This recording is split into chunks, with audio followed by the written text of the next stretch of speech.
Hello, today we're going to walk through the ACAP testing supports form and special programs and the new enterprise report that will pull that support form so that you can have a list of all accommodations made for students to print out and to help with the RC instruction. First, I want to start off by our disclaimer, always saying that this video is used for training purposes only, that no real students or data are portrayed in this video, and any likeness to any real student or person is purely coincidental as we are using a training server in a training environment with fake information.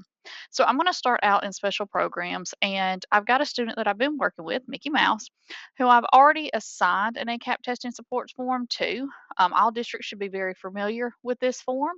So I'm going to click into his documents. And you will see that in the accommodation section, I actually have two of them that have been placed inside of him. So I'm going to just click on one to show to you. And you'll see this one has been finalized, and we have chosen that this student has an IEP, and that there's accessibility supports that were required, and we picked a lot of different assessments, a lot of different subjects, and the different supports and accommodations.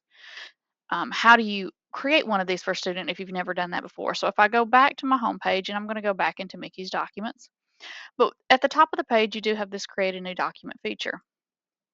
There is an accommodations area, and depending on your permissions, you might have a laundry list of items in this drop down, or you might have a very short list.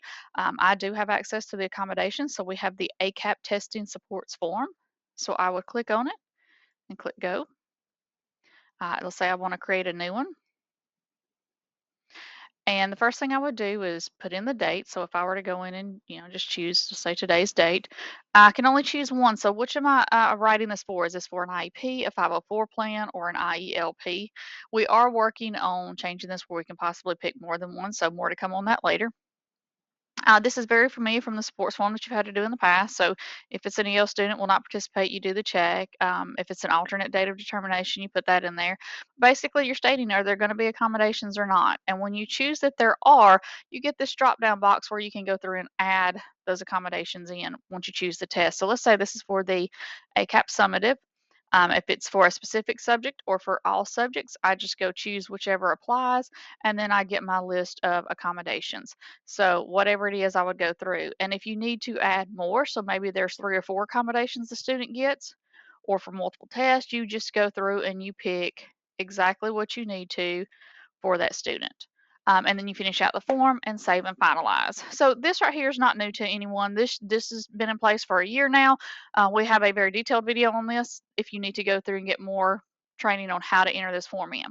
What is new, however, is the report that we have built over in the SIS that pulls all of these supports that you have entered into one report for you. So over in the SIS, and this does have to be run at a school level. So it's really geared toward your building-based testing coordinator, even though the district test coordinator will be able to use this as well. So I'm going to navigate over to the high school.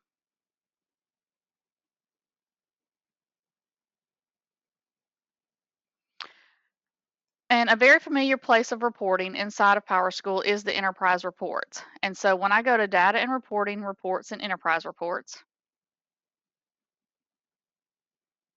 you'll see there's a very long list of reports here. Now, depending on what your district has installed and has allowed you access to, my page and yours might look very different. So these are all that are available for the districts to use, and they have to decide which one of these little titles that they place this report under. I do believe I put this under list for me. It might be under enrollment for you. So you'll need to ask your district person where they installed it if you can't see it. But you want to look for this right here. It's ALSTE use of accessibility supports and accommodations. When you click into that report,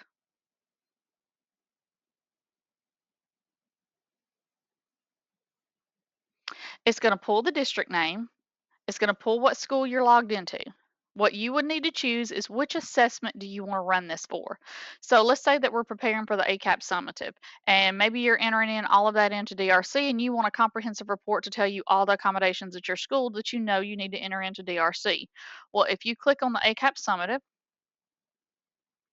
it will then pull for you depending on if you have info for all case managers, or if I want to look at just myself. I've assigned myself as a case manager to some students. I can look on individual case manager basis, or I can look for everybody across the school.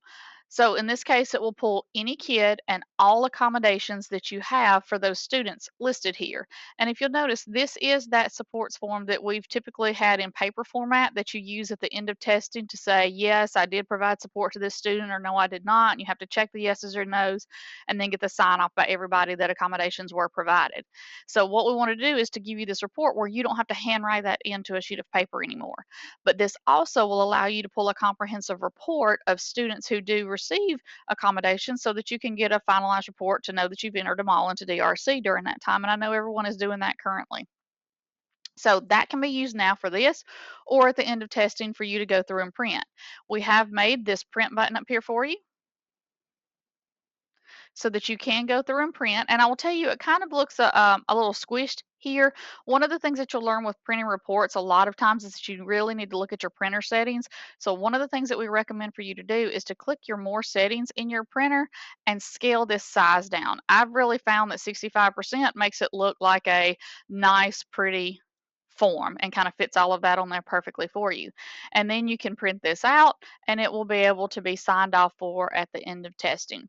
So we really hope that you like this report, that you see that it's pulling in and taking off some of the redundancy of you having to handwrite all of those accommodations since you're putting them into special programs.